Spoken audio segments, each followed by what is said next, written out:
السلام عليكم ورحمة الله وبركاته. وإن سلام دمان والله الصوماليد مeel kasta joogtaan waa markale walaashin xabsa shirey kusoo dhawaada channelkayga waa maanta waxaan rabaa inaad la wadaago barkintaas geelka ku jiro ama foodare ama harqad sida u taqaanid maxaa lahaye foodaraha waxaa ka sameeyay maxaa lahaye shaati barkin yar waayo oo gabadheeda u sameeyay barkin weyn maahan marka hadda waa u jeedin qaabka u dul saaran yahay labada gees ka jaraaya maxaa lahaye barkinta la eg macnaa foodar barkinta la eg saa u helo waa kasta waa soo jaray hadeertaan maxaa lahaye labada dhinac ka tolaya marka labada dhinac oo ka calaameeyay ayaa ka tolaya marka shaatiyaasha markin oo guriga yaalo oo maxaa lahaye la isticmaalin oo yacni ama cadaadeen ama meel yar wax kan si ka naqdeen ama waxa ka samaysan kartaa mar walba waxa oo guriga yaalo in la tuuro maahan wixii aad isticmaali kartid oo laga isticmaali karo waa laga isticmaalaa marka hadeertaan shaatigan maxaa lahaye aniga waxa guriga nooga tagay walaalkay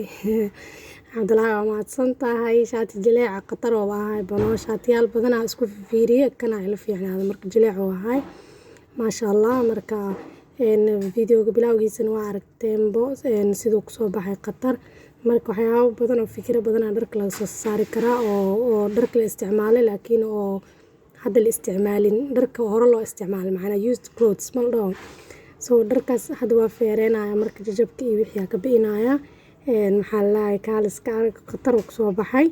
marka insha Allah shaatiyaasha surwaalada anything oo guriga yaalo oo old oo hore loo isticmaali jiray isku day inaad wax ka soo saartiin dadka jecel inay farsamada iyo waxa sameeyaan ama dadka harqaanka yaqaano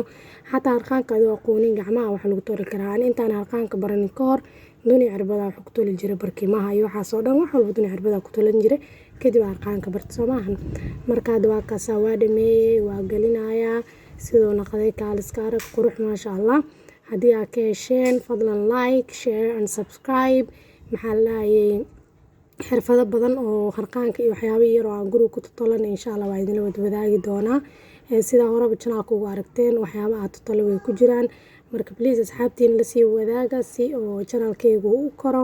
waa mahadsantiin jazaakumullahu khayr salaam calaykum waraxmatullaahi wabarakaatuh.